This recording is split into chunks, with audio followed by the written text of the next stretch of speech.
This is DebunkedTV.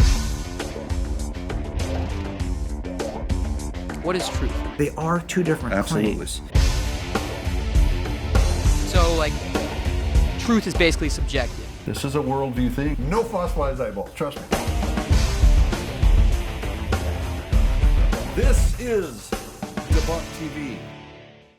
I ended up doing my PhD thesis on the methods of reasoning used in the historical sciences. Okay. Because the question I wanted to address is it possible to reformulate the design hypothesis as a rigorous scientific argument? Right.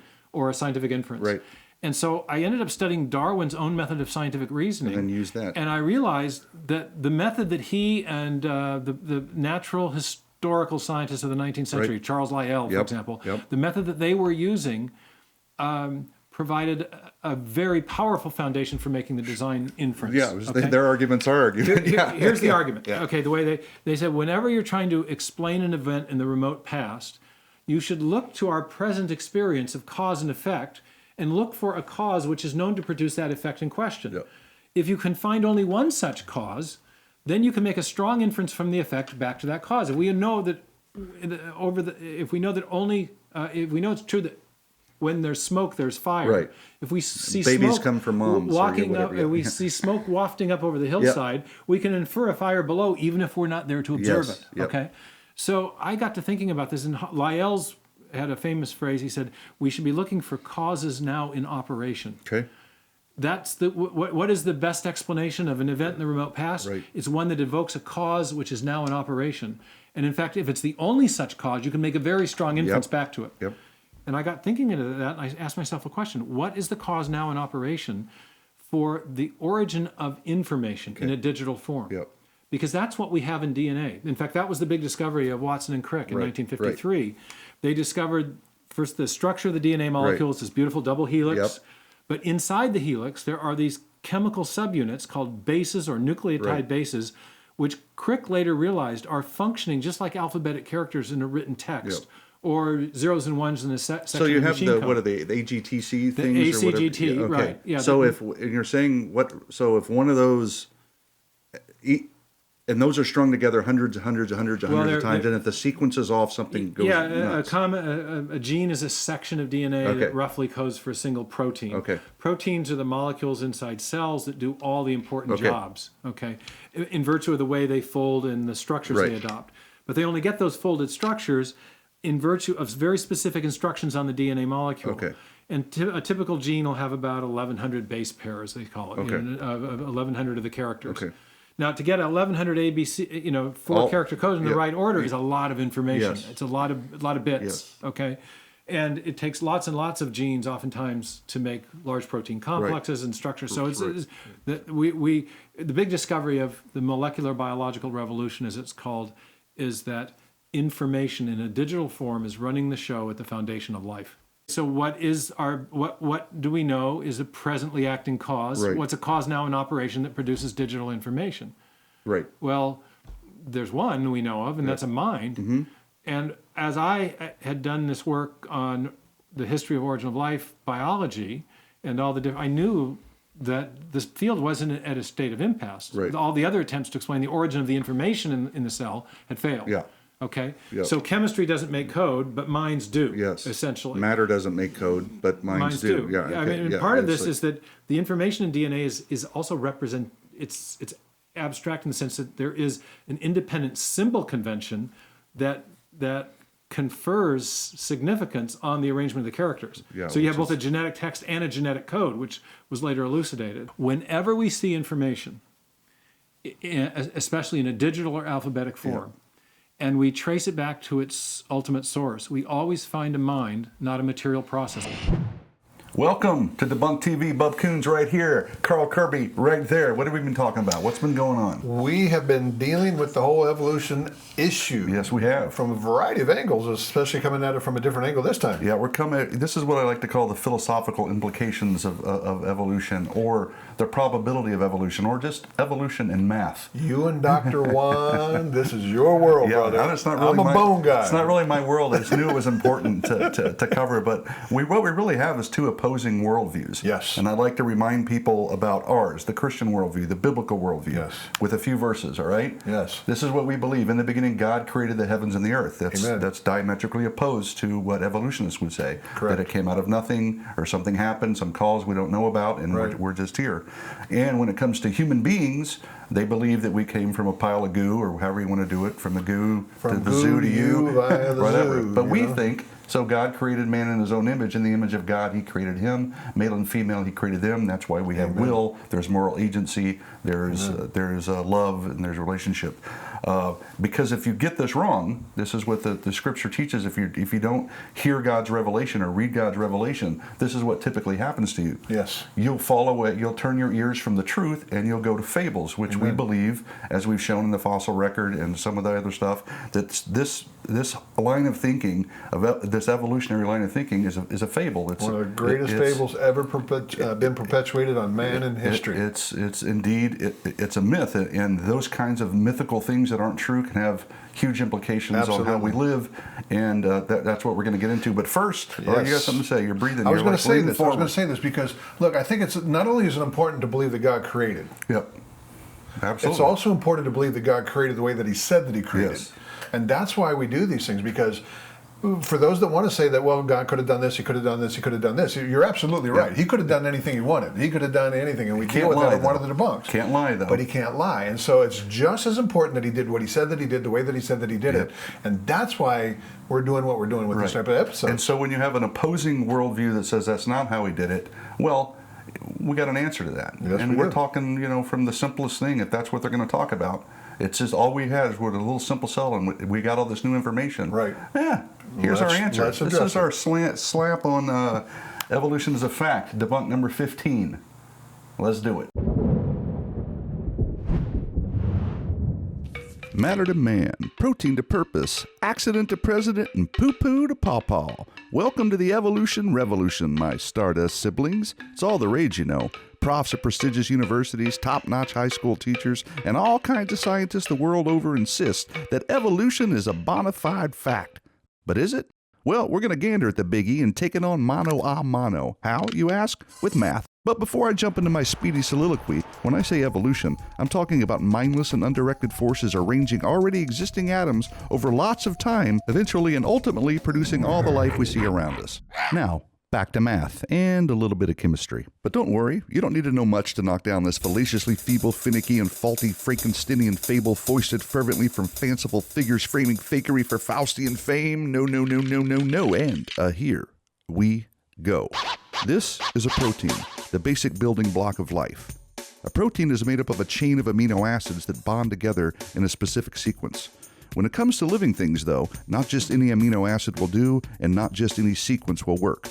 First, of the roughly 300 amino acids we know of, only about 20 are useful for life. Second, these amino acids must be arranged in a very rare sequence to form the right kind of protein useful to build a living cell. So, you got the basics, let's do the math. What are the odds that an undirected, mindless process like evolution could produce just one single protein molecule fit for life? Let's keep it simple. The size of a protein with a stable structure called a fold ranges between about 75 and 30,000 amino acids. Let's just take a small number like 150. Fair enough? Great. So, if each amino acid in the chain of 150 has roughly 20 possible variations, that would mean a life-permitting protein forming by chance would be 20 to the 150th. Now you reduce that down, pass it around, you get 10 to the 195th on the wall. That's a 1 with 195 zeros after it, just in case you didn't know. But there are other rare sequences that can work, and we would have to factor that into the equation, but I'll be honest, I just don't want to do that. Thankfully, Doug Axe, a molecular biologist, has, and he found that the odds of a relatively short protein to properly function are less than 1 in 10 to the 77th, which is true for a large number of proteins. So that's a 1 with 77 zeros. Now you throw the peptide and the left-handed amino acid problems in there, you get something close to 10 to the 164th. Now, keep in mind that scientists define the occurrence of anything with less than 1 in 10 to the 50th as absurd. But we're way beyond absurd here. Allow me to paint a visual. It would be like traveling the universe in an accidentally manufactured spacecraft, stopping on a whim, then reaching out blindfolded into a sea of 10 to the 80th different colored atoms and retrieving the only red one. All this, mind you, just to get one protein, and you need roughly 300 to form the simplest living cell we know of. But the point is this: can't get a protein, you can't get a cell, and you can't get a life. That's just, well, life. So deal with it. But at least be honest with me. You wouldn't bet on the next hand after your opponent dealt himself a royal flush, would you? And that's far more likely to happen than our protein problem. So please, don't bet something more precious on an absurdity. And that's all I got for now, but rest assured, this chucklesome notion that blind, undirected processes can produce even a single protein, let alone life, has been, dare I say, mathematically anyway, debunked. Adios. Well, there you go, brother. I love that one. Well, you know, one of the things I think is really important in there is when it says we're begging you, please don't bet something more precious on an absurdity, because absurdities lead to absurdities, and those kinds of worldview implications can wreak havoc not only on you now, but in your whole eternity. And I think one of the things that, we've covered with the evolution, the fossils, all the stuff is, most Darwinian evolutionists, they don't even talk about origins, no, right? They won't. They just start with the survival of things. They leave that whole thing out. They start with something that turned into something more. But I won't, let me let you have Richard Dawkins and Lawrence Krauss. Is that, I think that, and they sum it up. Well, in fact, actually, that's kind of interesting, because it's true that many people think that evolution has to do with the origin of life, but it's really the origin of the diversity of life. There you go. Now, why is that, though? And the reason I tell folks when I do my talk on this whole topic is because when you try to explain how you get the origin of everything, you get something from nothing, you look really bad. And so we're just wanting to challenge people to look at that, because which we covered in a few episodes back, which is important. But the implications become, okay, this is what we all have to ask ourselves. Yes. Which worldview best explains what we see? Which one comports with reality? From how we act, and the stars in the sky, and even getting smaller, DNA. Exactly. The code in DNA. What best explains that? I talked to Stephen Meyer, Dr. Stephen Meyer, on and interviewed him a while back, and this is perfectly said. Listen to this. What we're looking at with the code in the DNA is something that doesn't seem to be amenable to explanation by reference to chemistry. Yep. All these origin of life theories were trying to explain how you got to the first cell from the chemicals in the prebiotic soup. Right. But getting from chemistry to code was proving to be an insuperable difficulty. And what Thaxton suggested with his co-authors, Walter Bradley and Roger Olson, is that, and this was in a kind of philosophical epilogue, they said maybe the reason that all these origin of life theories are failing is that we're barking up the wrong tree, because what we know from experience is that information is a mind product. And they said perhaps what we really are looking at is evidence of a intelligent cause, is the way they put it. I mean, this guy is good. And I love it. I love their website too, by the way. They got some great articles on there. So it's powerful when he just breaks it down like that. We're having an issue from chemistry to code, which makes a lot of sense, right? How do you get there? Where does information come from? Exactly, and we've explored that a little bit. But before we go further into the kind of the worldview implications of this, which I think is the heartfelt kind of pastor side of you and me, is one of the things we like to do is use quotes from some secular people and people that are opposed to our view, but at least they're trying to give a fair view of the evidence. And let's go through some of these. All right, here's one. For the scientist who has lived by his faith and the power of reason, the story ends like a bad dream. He has scaled the mountain of ignorance. He is about to conquer the highest peak. As he pulls himself over the final rock, he is greeted by a band of theologians who have been sitting there for centuries. Now, this is Robert Jastrow, a PhD in theoretical physics, and he used to work at NASA. Right? He goes on to say, astronomers now find they have painted themselves into a corner because they have proven by their own methods that the world began abruptly in an act of what? Creation. To which you can trace the seeds of every star, every planet, every living thing in the cosmos and on the earth. And they have found that all this happened as a product of forces they cannot hope to discover. That there are what I or anyone would call supernatural forces at work is now, I think, scientifically proven fact. And that's why we want to lay name to that. Supernatural His name force. is God. His name is Jesus. He came that's as a always man to interesting to die. me. These people will come to the conclusion they may be theists, but they never take go to that the Word other of God step. or go to the other step. Here's one from Stephen Jay Gould, who's not a friend of creationists by any means. Definitely not. The absence of fossil evidence for the intermediary stages between major transitions in organic design, indeed our inability, even in our imagination, to construct functional intermediates in many cases, has been a persistent and nagging problem for the gradualistic accounts of evolution. And that's what we showed with the fossil record. I know. Even in our imagination, though, we can't even.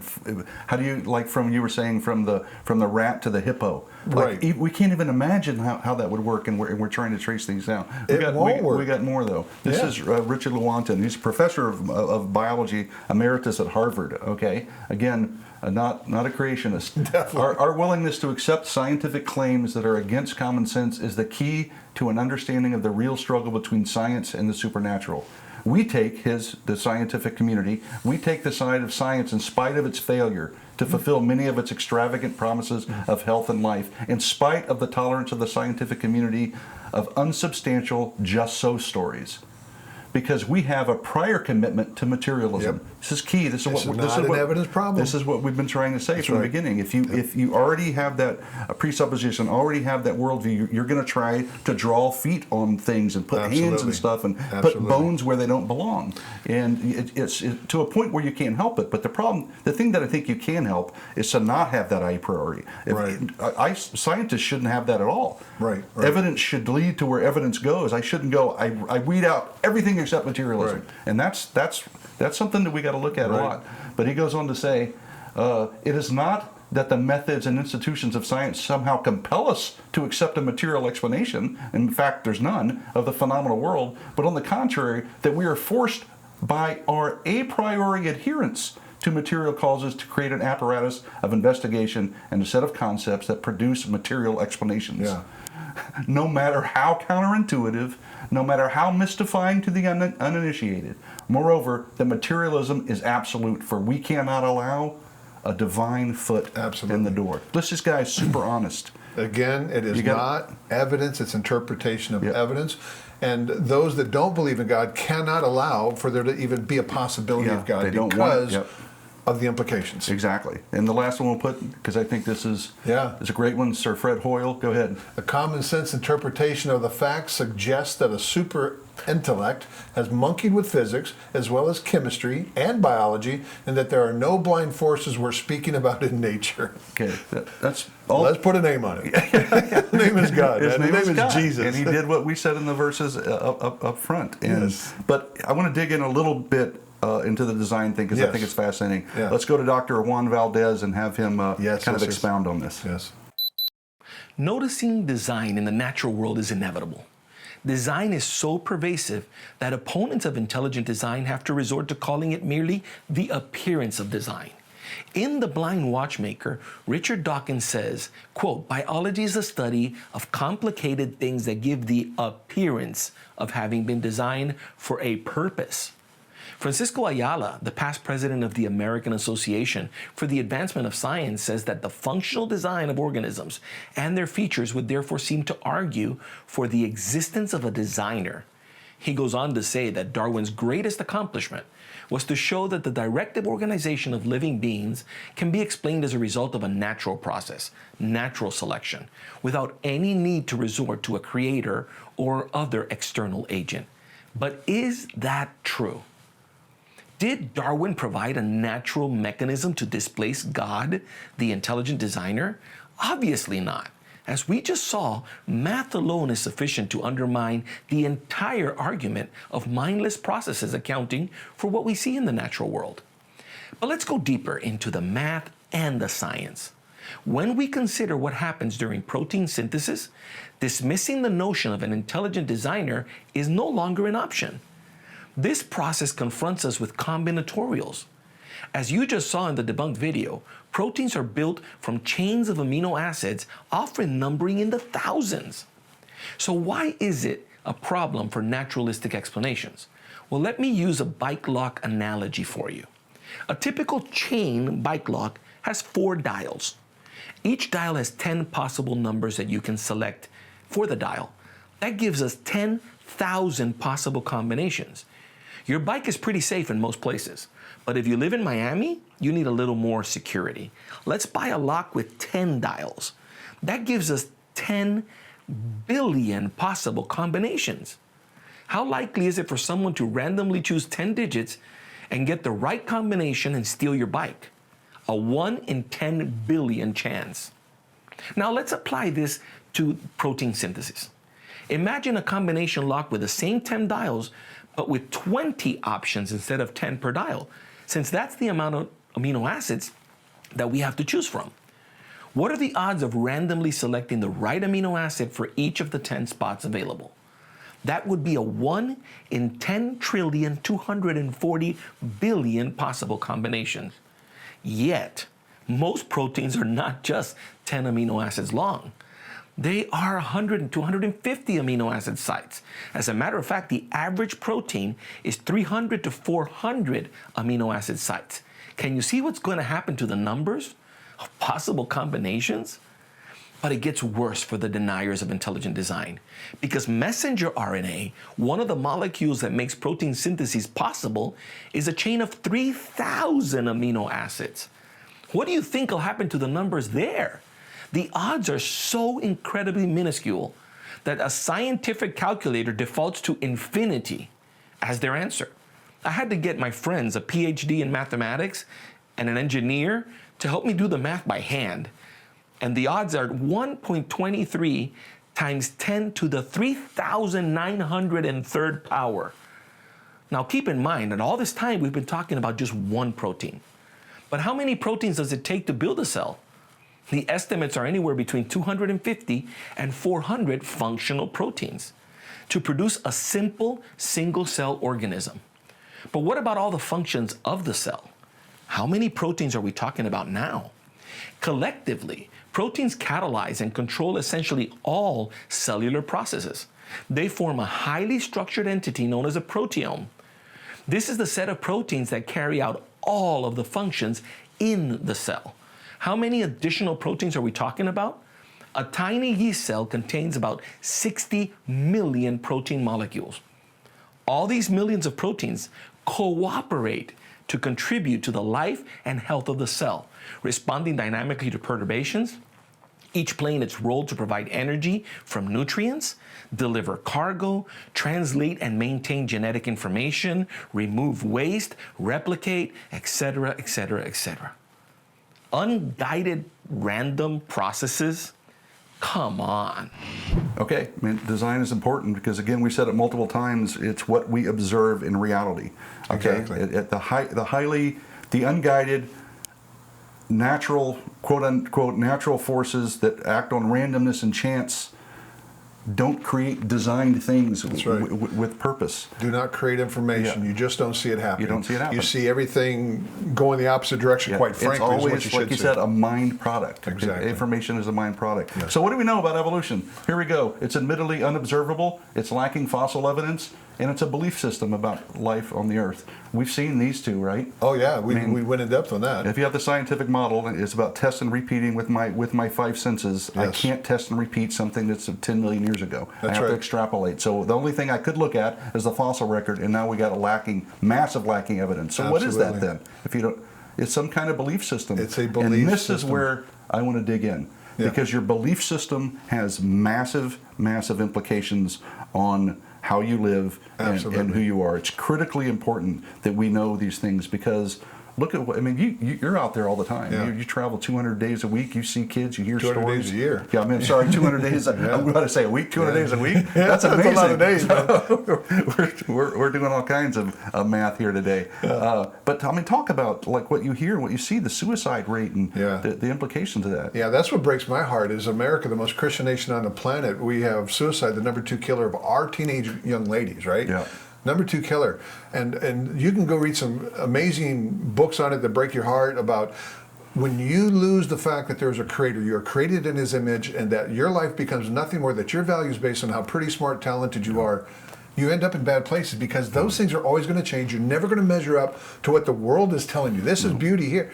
That doesn't even exist. Right. It's Yeah, Photoshop. Exactly. It's I mean, it's so out of the imagination. when you lose, as we talked about in the first episode on truth, that standard reference by which to know if things are true or not, when you lose that, well, if value becomes based on what the materialistic side is saying, You're not going to like the outcome. We're living in it. It's interesting because even from a scientific point of view, it's very. This is a good point that Dr. Stephen Meyer makes as we summarize when he talks about meaning itself. Yes, this is good. Yes. And the meaning question makes a lot more sense to me now as a philosopher than it did even at the time, because nothing can mean anything to a rock or Right. to an atom Right. or to a planet or a solar system or to a truck or a car or a building. Material things can't value anything, so nothing can be meaningful Right. to a material object. Well, we live in a time when materialism as a worldview is the dominant way of thinking. Yep. You know, the idea that we came from matter and energy and nothing else, Yep. that matter and energy are the self-existent, eternal, self-organizing things that brought everything into existence. That worldview has replaced the idea of a Judeo-Christian personal God who created the universe with an intent and with a purpose. So I used to say to my students, you can't have a purpose-driven life. You Right. can't have a purpose-driven life if there isn't a purposeful creator behind the universe. And so the materialism has been completely unable to answer the meaning question. Yeah. Because nothing can mean if when we die we rot and we decompose into matter from which we came originally. Do whatever you want now. I mean, Then what's the point? the only meaning we have is the meaning we can temporarily create in this short little for ourselves, bit of time between the veils. So so it did seem that the reality of a personal God, if there be one, created the possibility of finding a transcendent meaning or an ultimate meaning that would persist beyond the grave. Because we find meaning is something that persons confer and that we find in relationship between persons. And if there is an eternal loving person who loves me and who means to reconstitute me after my demise, my physical demise at death, then there is every possibility of meaning, and that's what I had been looking for. And let's be honest, isn't that what we're kind of all looking for? Absolutely. And he says it well. I mean, why do I crave meaning if I'm just material? That's right. Why do I crave love or purpose or belonging? But it makes sense if there's a triune God who's already in relationship, creates people for relationship. It makes a lot more sense. But you have even our most ardent, antagonistic, disagreeing guy understands this. Just a few months ago, Richard Dawkins admits that ending religion is a bad idea, says Richard Dawkins. Now, he doesn't believe in God, he doesn't believe in Jesus, but he understands the implications that if you remove that value, that one that is going to hold you accountable for your actions, Richard Dawkins said he feared that if religion were abolished, it would give people a license to do really bad things. Welcome to this world right now. Yep, absolutely. Really bad things are going on, but I always wonder from an atheist point of view, what's bad, what's good. Whole other talk, some other time. They want our worldview, they want our morality, but they don't want our God. Don't give it to them. And that's it for this episode of DebunkedTV. We'll catch you guys next time. Adios. See ya.